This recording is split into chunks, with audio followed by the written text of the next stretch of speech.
दिवंगत नेते अजित पवार यांच्या निधनाला आता 3 महिने पूर्ण झालेत. तर दुसरीकडे अजूनही दोन्ही राष्ट्रवादी काँग्रेस पक्षाच्या विलिनीकरणाची चर्चा होताना दिसते. राष्ट्रवादी शरदचंद्र पवार पक्षाचे युवा नेते युगेंद्र पवार यांनी केलेल्या वक्तव्यानंतर आता पुन्हा ही चर्चा होते. पवार विरुद्ध पवार होऊ देणार नाही असं म्हणताना विलिनीकरण होऊ शकतं असं सूचक विधान युगेंद्र पवार यांनी केलं. तर त्यांच्या या वक्तव्यानंतर आता राष्ट्रवादी काँग्रेसचे नेते आणि कृषी मंत्री दत्तात्रय भरणे यांची प्रतिक्रिया समोर आली आहे. पाहूयात. राज्यात 1200 कोटींचा मंजूर झाला, त्यापैकी 813 कोटी सर्वाधिक नांदेडला मिळाला.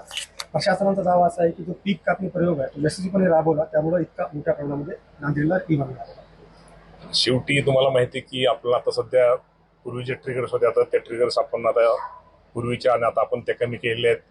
आणि निश्चित प्रकारे ज्याचं नुकसान झालं त्याला पीक विम्याचे मिळालं. नांदेडमध्ये पीक कापणी प्रयोगामध्ये या राज्यामध्ये मागच्या ह्याच्यामध्ये पूर परिस्थितीच्या टायमाला सगळ्यात जास्त नुकसान या राज्यामध्ये नांदेड जिल्ह्यात झालं होतं. आणि त्यामुळे निश्चित प्रकारे नांदेड जिल्ह्याला त्यामुळे शेतकऱ्यांना पीक विमा मिळणं साहजिकच होतं. आणि ती रक्कम नांदेड जिल्ह्यामध्ये माझ्या शेतकऱ्यांना मिळालेली आहे. अजूनही इतर जिल्ह्यामध्ये सुद्धा काय जिथं रक्कम मिळाली नाही आणि काही ठिकाणी आकडे आम्ही परत त्यांना फेर अजून चौकशी करा, त्यातनं काय शेतकरी राहिले असतील इतर जिल्ह्यामध्ये, कारण का प्रत्येक जण आता नांदेडचाच उदाहरण दिलं जातंय. तिकडं इतर ठिकाणी पण नुकसान झाले, पण शेवटी आपल्याला माहिती आहे की 50% सॅटेलाइटचा जो केंद्राचा विषय हा विषय आणि 50% आपल्या पीक कापणीचा, यामध्ये जे नुकसान जास्त झालं असेल किंवा नुकसान कमी झालं ह्यातनं अंदाज येतो. त्यातनं काही ठिकाणी अजूनही असं वाटतं की थोडं काही ठिकाणी आपण दुरुस्त करणं गरजेचं आहे. आम्ही त्या बाबतीमध्ये विमा कंपनीशी आणि शिवराज सिंग चौहान साहेबांशी केंद्राशी बोलतोय की जेणेकरून त्या बाबतीमध्ये आपण सर्कल वाईज आम्हाला तिथं रिपोर्ट द्या की कुठले नुकसान झालंय. आणि जे काही शेतकरी अजूनही वंचित राहिलेले आहेत नांदेड जिल्हा सोडून इतर जिल्ह्यातले, त्या शेतकऱ्यांना सुद्धा खरं तर पीक विम्याचा लाभ मिळाला पाहिजे अशी आमची केंद्र सरकारला मागणी आहे आणि विमा कंपन्याला पण आम्ही त्याकडून घेतो. नांदेडचा हा जो पर्यटन आहे तो राज्यामध्ये राबवण्याची इच्छा किंवा तसं करता येईल? 100% नांदेड जिल्ह्यातल्या म्हणजे सगळ्यांनीच खूप चांगलं काम ज्यावेळेस या भागामध्ये पूर आला होता त्यामध्ये सगळ्याच शेतकरी आमच्या कृषी विभागाने महसूल विभागाने खूप चांगलं काम यामध्ये इथं केलेलं आहे. आणि निश्चित त्याचा फायदा माझ्या शेतकऱ्यांना झालेला आहे ना. ऑलरेडी नुकसानच नांदेड जिल्ह्याचं सगळ्या राज्यामध्ये जास्त झालं होतं. हिंगोली परभणीला मोठं नुकसान झालं होतं, त्या प्रवृत्तीमध्ये विमा मिळाला नाही, म्हणजे यासाठी या बाबतीमध्ये नाही या बाबतीमध्ये आम्ही निश्चित प्रकारे त्या बाबतीमध्ये चौकशी निश्चित प्रकारे करतोय की आम्ही त्यांना सर्कल वाईज त्यांचं जे रिपोर्ट आहे विमा कंपनीचे सर्कल वाईज आम्हाला द्या, त्यातनं काय दुरुस्ती करता येतील, त्यातनं काय शेतकरी अजून त्यातनं त्यांना शेतकऱ्याला लाभ मिळेल, तो आमचा प्रयत्न आहे. खताचा तुटवडा जाणवतोय, नांदेडला सुद्धा खत मोठ्या प्रमाणात कमी आहे. खताच्या तुटवड्या बाबतीमध्ये मी तुम्हाला एवढं सांगेल की शेवटी तुम्हाला सगळ्याला माहिती आहे की जे इराण आणि इस्रायलचं युद्ध चालू आहे त्यामुळं अडचण आहे. पण आज अडचण नाही, परंतु भविष्यामध्ये अडचण येऊ शकते. परंतु त्या बाबतीमध्ये आम्ही निश्चित प्रकारे आमचा कृषी विभाग त्या बाबतीमध्ये सतर्क आहे.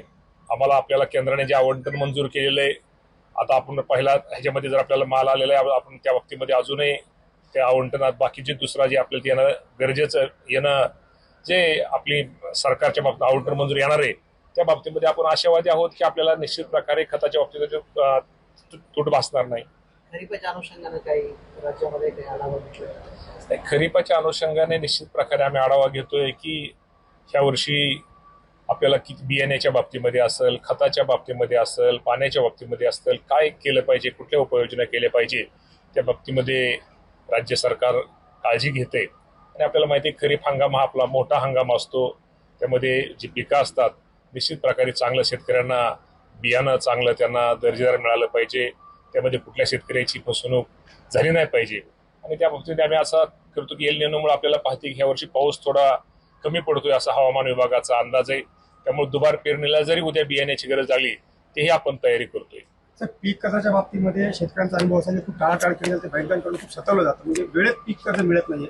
जसं पेरणीचा हंगाम आला असं पीक कर्जाच्या बाबतीमध्ये असं जर कोणी चुकीचं, मला वाटतं सहकारी बँक तर पीक कर्जाच्या बाबतीमध्ये नंबर 1लाच असते. आणि त्या बाबतीत आपण राष्ट्रीयकृत बँकेच्या बाबतीत असं जर कोणी शेतकऱ्याच्या बाबतीमध्ये जर पीक कर्ज द्यायला जर टाळटाळ करत असेल तर नक्की त्याच्यावरती आम्ही कारवाई करू. युगेंद्र पवार असं म्हटले की राष्ट्रवादी विरुद्ध राष्ट्रवादी येऊ नये.